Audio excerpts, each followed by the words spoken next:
बहुत बहुत धन्यवाद संचालक महोदय। आज यहाँ आदिवासी परिवार द्वारा आयोजित गुना मध्य प्रदेश में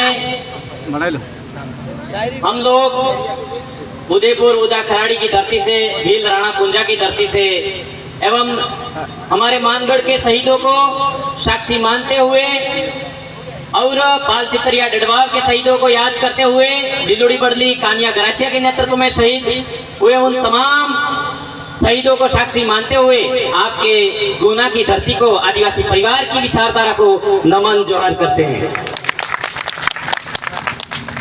आप लोग हमारे समाज के उत्थान, संवर्धन, शिक्षा, स्वास्थ्य, आर्थिक दृष्टिकोण को ऊपर उठाने के लिए यहाँ उपस्थित हुए हैं, लेकिन कहीं ना कहीं बहुत बड़ी विडंबना और भूल चूक हो रही है। मैं ऐसा मान सकता हूँ हमारे समाज के बीच में। मैं कहना नहीं चाहूंगा किसी एक व्यक्ति का कि हमारा आदिवासी परिवार एक व्यक्ति का मोहताज है, ऐसा नहीं कहना चाहता हूं, लेकिन हमारे आदिवासी परिवार की विचारधारा को भारत देश में फैलाने का काम हमारे परम आदरणीय भंवरलाल जी परमार दादा और रोज कांति भाई आदिवासी को एक बार तालियों के साथ में उनका हौसला अफजाई करें। आज इनका हस्त्र शरीर से असहाय, मतलब बिल्कुल एक्सीडेंट की हालात से ठोकरें खाते हुए हमारे बीच में आए हैं। समाज के हैं कांति भाई रोज को यहाँ चुनाव नहीं लड़ना है गुना में, और हमारे बीच में थावरचंद जी भाई श्री एमएलए साहब और जय कृष्ण जी पटेल साहब और हमारे मांगू दादा यहाँ पधारे हैं। इनको यहाँ एमएलए एमपी के चुनाव नहीं लड़ने हैं। मेरे भाइयों, हमारे आदिवासी परिवार की विचारधारा पूरे भारत देश में हमारे आदिवासी को जगाने का काम कर रही है। उस कार्य के साथ हम लोग तन मन धन से जुड़े हुए हैं। हम आज कांति भाई रोज दादा हमारे बीच में बैठे हैं। मैं उस दुर्गम क्षेत्र से आता हूं, हमारे खेरवाड़ा से सुदूर इलाके में फुटाला गांव पड़ता है मेरा, गुजरात के समीप में। पाल चितरिया की लड़ाई 1922 में हुई थी, उस समय उस क्षेत्र से आता हूं मैं। तो हमारे वहां कांति भाई रोज दादा ने बोर्ड पर चौक से हमें पढ़ाया था, ये जो भराड़ी कैसे बनाते हैं, हमारे पुरखों ने क्या शहादत दी, क्या बलिदानी दी। ऐसा आज हम शिक्षक तो बन ही गए, लेकिन हमारे समाज में ऐसे क्रांतिवीर महापुरुष हुए हम लोग समझना नहीं चाह रहे हैं। पहले मानसी महाराज हुए, बिरसा मुंडा हुए, जयपाल सिंह मुंडा हुए, टांटिया भील हुए, हम लोगों ने आज तक समझा नहीं। जो कौम हमारा इतिहास नहीं जानती वो कौम भविष्य का निर्माण नहीं कर सकती। इसलिए हमारे जो महापुरुष और हमारे जो पुरखे और हमारे जो समाज के अग्रजन जिस रास्ते पर चलने के लिए बोलते हैं, तो आपको निसंकोच चलना चाहिए, ऐसा हमारा मानना है। इन लोगों का जो कारवा है हमें अच्छा लगा। हम शिक्षक तो बन ही गए, लेकिन बोलने का जो हमें तजुर्बा मिला इन लोगों की बदौलत मिला। हम लोग संवैधानिक दायरे में बात रखते हैं। हमारे भारत देश में हम लोग हमारे समाज में शिक्षा का दृष्टिकोण कैसे ऊपर उठे, आर्थिक दृष्टिकोण से कैसे ऊपर उठे, और हमारे क्षेत्र में अंधविश्वास और पाखंडवाद को खात्मा कैसे हो। इसीलिए हम लोगों को समझना होगा मेरे साथियों, हम लोग बहुत बड़ी भूल कर रहे हैं। तो आपको मैं बता दूं कि इस क्षेत्र में, हमारे शहरिया क्षेत्र में भी हमारे आदिवासियों को नौकरियों में उनका प्रावधान नहीं दिया जाता है। शहरिया क्षेत्र को लोगों को जो प्रावधान हो जाते हैं उनको तो मिल जाते हैं, लेकिन हमारे भील भाइयों को वहाँ प्रावधान नहीं दिया जाता है। तो इस बात का विशेष ध्यान दिया जाए, ऐसा मेरा मानना है। और रही बात, हमारे कई महापुरुष हुए, हमारे भूमि के जो अधिनियम बने उनको हमें समझना होगा। जिस प्रकार से संथाल विद्रोह सिंधु कान्हू मुर्मू के नेतृत्व में हुआ, तो हम लोगों ने वो भी नहीं सही ढंग से पढ़ा और उनको भी हमने सरकार में सामने नहीं रखा।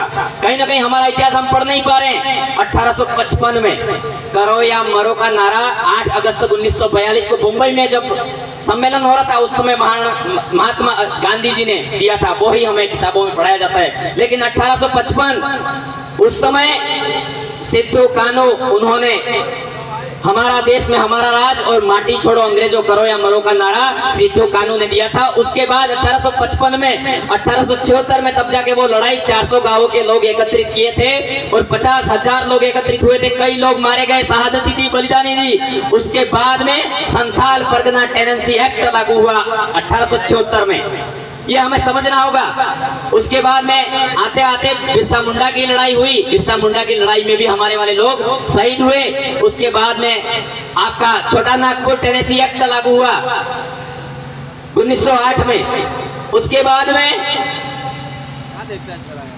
ऐसे करते करते हमारे राजस्थान टेनेसी एक्ट 1955, तो हमें इसको समझना होगा। कहीं ना कहीं हम लोग समझ नहीं पा रहे हैं, सही रास्ते पर बताने की कोशिश करते हैं तो हम लोग समझ नहीं पा रहे। इसलिए एक कहावत है कि ये जो हमारे कांति दादा और आदिवासी परिवार की विचारधारा के लोग कहते हैं कि आप सही रास्ते पर चलो, नशा मत करो, शिक्षा के दृष्टिकोण को अपनाओ, लेकिन हमारे वाला समाज मानने के लिए तैयार नहीं है। जैसे दो महिलाएं होती है, ये अपने बहरी भी, तो एक औरत होती है वो उड़द होते हैं, उड़द अड़दा विश्वा, एक बेच के आ जाती है तो उसके 12 रुपये मिलते हैं, 12 रुपये। तो एक घर पे आके बोलती है कि मेरे 12 रुपये के हुए, तो बेचारी जो ना समझ थोड़ी थी उसको 12 ही याद रहा, तो उसके उड़द थे वो 17 रुपये के हुए, जाके तुलवाए।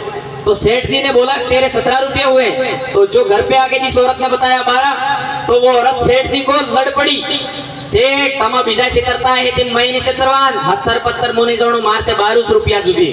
इसलिए हमारे इस आदिवासी परिवार की विचारधारा कहती है सही मूल्य करो, सही आकलन करो, सही दिशा दृष्टिकोण की ओर बदलो, तो हमारे देश का भविष्य और भारत देश का निर्माण और नींव बदल जाएगी। हम इस देश पे फिर से हुक्मरान बन जाएंगे, ये मैं कहना चाहता हूँ। और आप लोगों को हमारे एक पुराने जो यूनानी हुए थे, जो इटली के गैलीलियो, उस समय गैलीलियो ने कहा था कि ये जो जमीन है वो घूम रही है, लेकिन मानने के लिए तैयार नहीं हुए थे लोग। तो वैसे के वैसे आदिवासी परिवार संगठन के बंधन को तोड़कर आप आदिवासी परिवार की विचारधारा को थाम लोगे तो पूरे भारत देश में चलोगे। तो मैं ये कहना चाहता हूं, जब गैलीलियो था उस समय गैलीलियो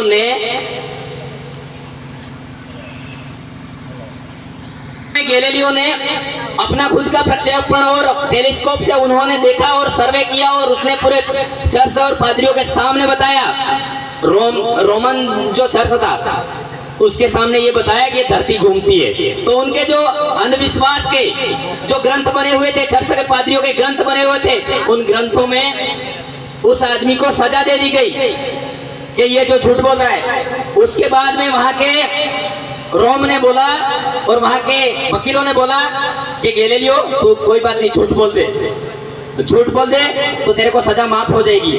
उस व्यक्ति ने झूठ नहीं बोला, झूठ बोलते हुए भी बोला, पैर पर जमीन पटकते हुए, एंड इट मूव्स, यानी कि उसने कहा कि ये अब भी घूम रही है। तो उसके बाद उसको आजीवन कारावास की सजा हुई। उसके बाद 350 साल बाद चर्च को पता लगा कि ये पृथ्वी वास्तविक घूमती है, हमने जो गैलीलियो के साथ किया वो गलत किया।